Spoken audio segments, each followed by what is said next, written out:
2026ನೇ ವರ್ಷವು ಮೇಷರಾಶಿಯವರಿಗೆ ಧೈರ್ಯ, ಶೌರ್ಯ ಮತ್ತು ಪರಿಶ್ರಮದ ವರ್ಷ ಆಗಿದೆ.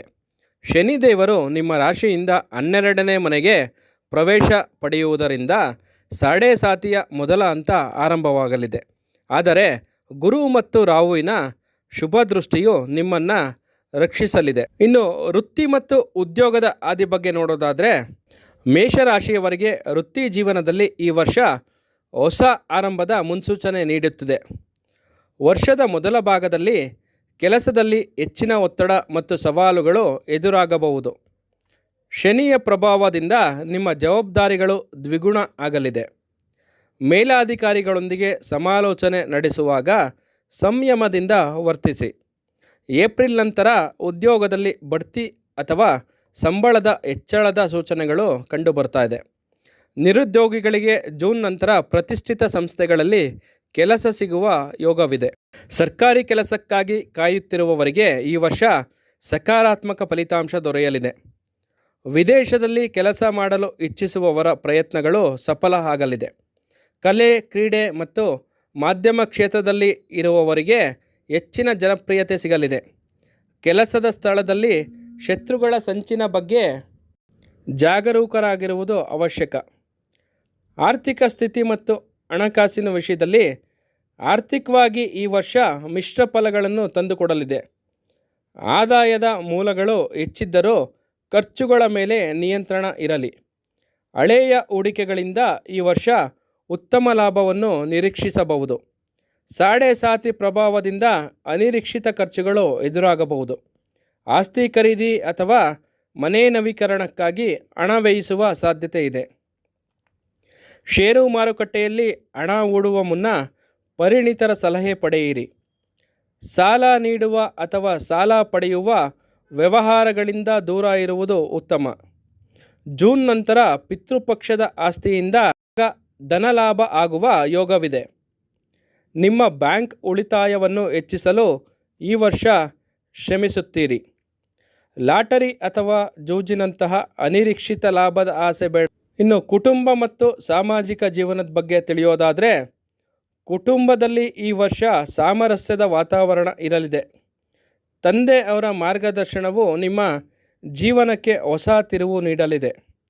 ಒಡ ಹುಟ್ಟಿದವರೊಂದಿಗೆ ಸಣ್ಣ ಪುಟ್ಟ ಭಿನ್ನಾಭಿಪ್ರಾಯಗಳು ಬರಬಹುದು. ಸ್ವಲ್ಪ ಜಾಗ್ರತೆ ಇರಲಿ. ಮನೆಯಲ್ಲಿ ಶುಭ ಸಮಾರಂಭಗಳು ಅಥವಾ ಧಾರ್ಮಿಕ ಕಾರ್ಯಕ್ರಮಗಳು ನಡೆಯಲಿದೆ. ಮಕ್ಕಳ ವಿದ್ಯಾಭ್ಯಾಸ ಮತ್ತು ವೃತ್ತಿಯ ಬಗ್ಗೆ ಇದ್ದ ಆತಂಕಗಳು ದೂರ ಆಗುತ್ತೆ. ಸಮಾಜದಲ್ಲಿ ನಿಮ್ಮ ಪ್ರತಿಷ್ಠೆ ಮತ್ತು ಗೌರವ ಗಣನೀಯವಾಗಿ ಹೆಚ್ಚಲಿದೆ. ಹಳೆಯ ಸ್ನೇಹಿತರ ಭೇಟಿಯಿಂದ ಮನಸ್ಸಿಗೆ ಸಂತೋಷ ಸಿಗಲಿದೆ. ಬಂಧು ಮಿತ್ರರ ಸಹಾಯವು ಸಂಕಷ್ಟದ ಸಮಯದಲ್ಲಿ ನೆರವಾಗಲಿದೆ. ಸಾರ್ವಜನಿಕ ಜೀವನದಲ್ಲಿ ಸಕ್ರಿಯರಾಗಿರುವವರಿಗೆ ಹೊಸ ಜವಾಬ್ದಾರಿ ಸಿಗಲಿದೆ. ದೂರದ ಸಂಬಂಧಿಗಳ ಭೇಟಿಗಾಗಿ ಪ್ರವಾಸ ಕೈಗೊಳ್ಳುವ ಸಾಧ್ಯತೆ ಇದೆ. ಇನ್ನು ಪ್ರೀತಿ ಮತ್ತು ವೈವಾಹಿಕ ಜೀವನದ ಬಗ್ಗೆ ನೋಡೋದಾದರೆ, ವೈವಾಹಿಕ ಜೀವನದಲ್ಲಿ ಪರಸ್ಪರ ನಂಬಿಕೆ ಮತ್ತು ಪ್ರೀತಿ ಹೆಚ್ಚಾಗುತ್ತದೆ. ಸಂಗಾತಿಯ ಆರೋಗ್ಯದ ಬಗ್ಗೆ ವರ್ಷದ ಮಧ್ಯಭಾಗದಲ್ಲಿ ಕಾಳಜಿ ವಹಿಸಿ. ಅವಿವಾಹಿತರಿಗೆ ಈ ವರ್ಷ ದ್ವಿತೀಯಾರ್ಧದಲ್ಲಿ ವಿವಾಹ ಯೋಗ ಕೂಡಿಬರಲಿದೆ. ಪ್ರೇಮಿಗಳ ನಡುವಿನ ಬಾಂಧವ್ಯವು ಮತ್ತಷ್ಟು ಗಟ್ಟಿಯಾಗಲಿದೆ. ಮದುವೆಯ ಮಾತುಕತೆಗಳಲ್ಲಿ ಆರಂಭದಲ್ಲಿ ಅಡೆತಡೆಗಳು ಎದುರಾಗಬಹುದು. ಸಂಗಾತಿಯ ಪ್ರಗತಿಯು ಕುಟುಂಬಕ್ಕೆ ಆರ್ಥಿಕ ಶಕ್ತಿಯನ್ನು ತರಲಿದೆ. ಪ್ರೀತಿಯ ವಿಷಯದಲ್ಲಿ ತರಾತುರಿಯ ನಿರ್ಧಾರಗಳನ್ನು ತೆಗೆದುಕೊಳ್ಳಬೇಡಿ. ಹಳೆಯ ಪ್ರೇಮ ಸಂಬಂಧಗಳು ಮತ್ತೆ ಚಿಗುರುವ ಸಾಧ್ಯತೆ ಇದೆ. ದಂಪತಿಗಳ ನಡುವೆ ಇದ್ದ ಮನಸ್ತಾಪಗಳು ಹಿರಿಯರ ಸಮ್ಮುಖದಲ್ಲಿ ಬಗೆಹರಿಯಲಿದೆ. ಮಕ್ಕಳಿಲ್ಲದ ದಂಪತಿಗಳಿಗೆ ಈ ವರ್ಷ ಸಂತಾನ ಭಾಗ್ಯದ ಸುಯೋಗವಿದೆ.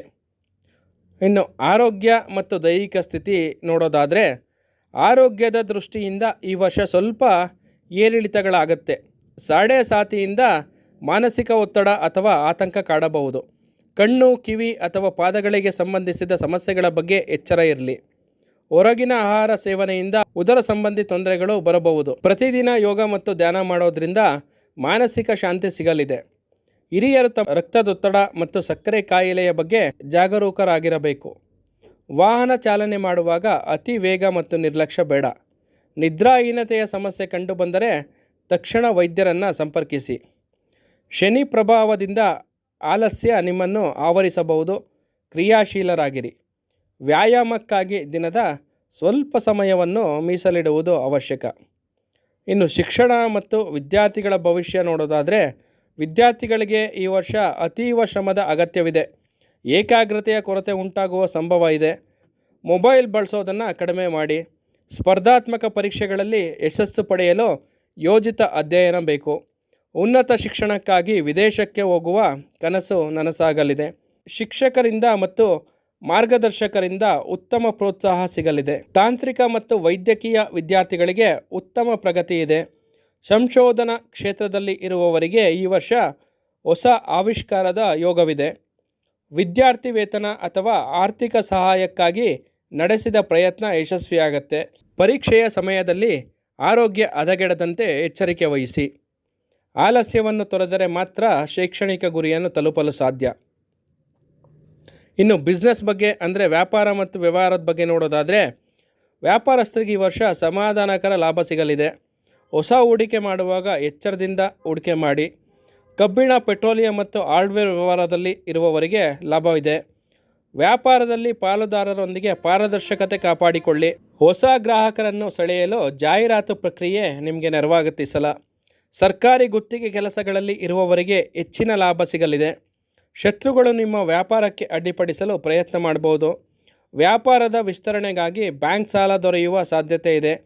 ಆನ್ಲೈನ್ ವ್ಯವಹಾರ ಮಾಡುವವರಿಗೆ ಈ ವರ್ಷ ಗೋಲ್ಡನ್ ಟೈಮ್. ಕಾನೂನು ಚೌಕಟ್ಟಿನಲ್ಲೇ ವ್ಯವಹಾರ ನಡೆಸಿ. ತೆರಿಗೆ ವಿಚಾರದಲ್ಲಿ ಸ್ವಲ್ಪ ಎಚ್ಚರಿಕೆ ಇರಲಿ. ಗ್ರಹಗಳ ಸಂಚಾರ ಮತ್ತು ಪರಿಣಾಮದ ಬಗ್ಗೆ ನೋಡೋದಾದರೆ, ವರ್ಷದ ಆರಂಭದಲ್ಲಿ ಗುರು ನಿಮ್ಮ ರಾಶಿಯಿಂದ 3ನೇ ಮನೆಯಲ್ಲಿ ಇರ್ತಾನೆ. ಜೂನ್ ನಂತರ ಗುರುವು 4ನೇ ಮನೆಗೆ ಪ್ರವೇಶಿಸಿ ನೆಮ್ಮದಿ ನೀಡಲಿದ್ದಾನೆ. ಶನಿಯು 12ನೇ ಮನೆಯಲ್ಲಿ ಇರುವುದರಿಂದ ಸಾಡೆ ಸಾತಿಯ ಪ್ರಭಾವ ಇರುತ್ತದೆ. ರಾಹು 11ನೇ ಮನೆಯಲ್ಲಿ ಇರುವುದು ನಿಮಗೆ ಧೈರ್ಯ ಮತ್ತು ಲಾಭ ನೀಡುತ್ತದೆ. ಕೇತು 5ನೇ ಮನೆಯಲ್ಲಿ ಇರುವುದರಿಂದ ಮಕ್ಕಳ ವಿಷಯದಲ್ಲಿ ಚಿಂತೆ ಇರಬಹುದು. ಮಂಗಳನ ಸಂಚಾರವು ನಿಮ್ಮಲ್ಲಿ ಸಾಹಸ ಮನೋಭಾವವನ್ನು ಹೆಚ್ಚಿಸುತ್ತದೆ.